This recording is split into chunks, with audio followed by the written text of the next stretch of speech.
बनारस हिंदू विश्वविद्यालय का देश की आज़ादी के आंदोलन से लेकर हिंदी के विकास तक में बड़ा योगदान रहा है।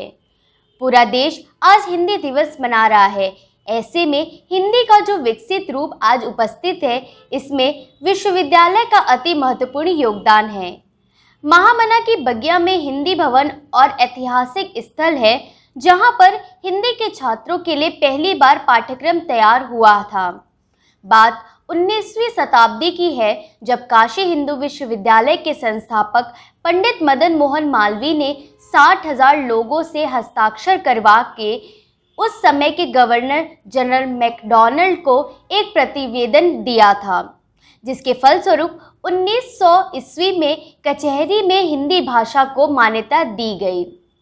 प्रोफेसर सी प्रकाश ने बताया कि हिंदी विभाग की स्थापना 1920 में की गई थी। हिंदी विभाग को परास्नातक की डिग्री देने की मान्यता दी गई।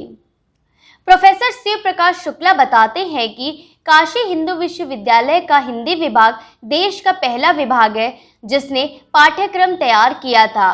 उसके साथ ही 1920 में हिंदी में पोस्ट ग्रेजुएशन डिग्री देने का काम किया गया। इससे पहले कोलकाता में 1918 में अनिवार्य हिंदी की पढ़ाई शुरू हो चुकी थी, लेकिन मुकम्मल हिंदी विभाग के रूप में काशी हिंदू विश्वविद्यालय का हिंदी विभाग रहा। बता दें, बनारस हिंदू विश्वविद्यालय का हिंदी विभाग अपना शताब्दी वर्ष भी मना रहा है और इसी के साथ ही हिंदी दिवस हमारे देश के लिए एक गौरव भरा दिन रहने के साथ साथ बनारस हिंदू विश्वविद्यालय के लिए भी गौरव भरा दिन माना जाता है। हिंदी भाषा के विस्तार और हिंदी साहित्य के पाठ्यक्रम के निर्माण में काशी हिंदू विश्वविद्यालय की हिंदी विभाग का एक अप्रतिम योगदान रहा है। इस संदर्भ में मैं यह बात रखना चाहता हूँ आप सबके बीच कि हिंदी जिस तरह से हमारी आंतरिक जातीय शक्ति को परिभाषित करती रही है, उसको विस्तार देने की भूमिका काशी हिंदू विश्वविद्यालय के हिंदी विभाग की रही है और साथ में ही काशी हिंदू विश्वविद्यालय के संस्थापक पंडित मदन मोहन मालवीय की भी रही है। हमें इस बात को नहीं भूलना चाहिए कि 1900 में कचहरियों की भाषा के रूप में जिस हिंदी को मान्यता मिली थी, उसके पीछे काशी हिंदू विश्वविद्यालय के संस्थापक आदरणीय मालवीय जी का बहुत बड़ा योगदान था, जिन्होंने 60,000 लोगों का हस्ताक्षर करवा करके उस समय के गवर्नर जनरल मैकडॉनल्ड को उन्होंने एक तरह का प्रतिवेदन दिया था, जिसके फलस्वरूप 1900 में कचहरियों की भाषा के रूप में हिंदी को मान्यता मिली।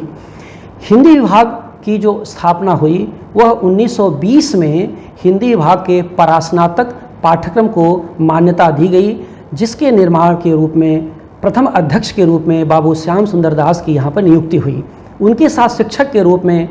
आचार्य रामचंद्र शुक्ल, लाला भगवान दीन के साथ साथ आगे चल कर के केशव प्रसाद मिश्र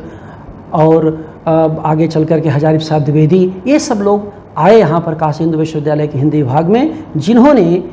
हिंदी के पाठ्यक्रम के साथ साथ हिंदी भाषा के निर्माण में अप्रतिम योगदान दिया। यह बात गौरतलब है कि 1893 में काशी नागरी प्रचारणी सभा की स्थापना हुई और उसकी भी हिंदी के पाठ्यक्रम के निर्माण में बहुत बड़ी भूमिका रही है।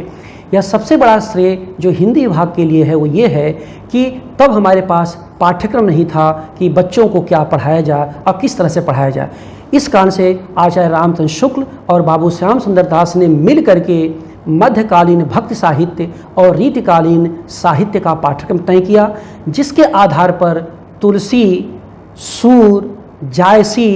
कबीर को पाठ्यक्रम में डाला गया और उनके संबंधित पाठ्यक्रम के जो कोर्स थे वो तैयार किए गए। उनका पाठ्य तैयार किया गया, उनका जिसे आप टेक्स्ट कहते हैं, और उस पर भाष्य भी इन लोगों ने लिखे। इसी को आगे चल कर के जब हजारी प्रसाद द्विवेदी आते हैं, केशव प्रसाद मिश्र आते हैं, तो उन लोगों ने हिंदी के संवर्धन के लिए, उसके विकास के लिए अपना योगदान दिया, जिसका असर ये रहा कि 1967 में काशी में ही हिंदी को लेकर के एक बहुत बड़ा आंदोलन हुआ, जिसमें कि यह कहा गया, यहाँ के छात्र नेताओं के द्वारा यह आंदोलन किया गया कि अंग्रेजी के समानांतर हिंदी को ही को विकसित न किया जाए, भाई अंग्रेजी को हटा करके भारतीय संविधान में राजभाषा के रूप में हिंदी को मान्यता दी जाए। ये संस्था, ये यदि हिंदी डिपार्टमेंट की बात की जाए तो क्या ये देश का पहला हिंदी डिपार्टमेंट? जी, परास्नातक पाठ्यक्रम को जारी करने की दिशा में यह देश का पहला हिंदी विभाग है, क्योंकि 1920 में इसकी परास्नातक कोर्स की पढ़ाई शुरू हो गई थी। यद्यपि इसके पहले 1918 में कलकत्ता विश्वविद्यालय में अनिवार्य हिंदी की पढ़ाई शुरू हो चुकी थी, लेकिन जिसे मुकम्मल हिंदी विभाग के रूप में आप याद करना चाहेंगे तो मुकम्मल हिंदी विभाग का मतलब ये मैं कहना चाहता हूँ कि परास्नातक के पाठ्यक्रम के साथ साथ शोध में भी अगर प्रवेश दिया जाए या शोध की प्रवृत्तियों को बढ़ावा दिया जाए तो उस अर्थ में यह देश का पहला हिंदी विभाग है।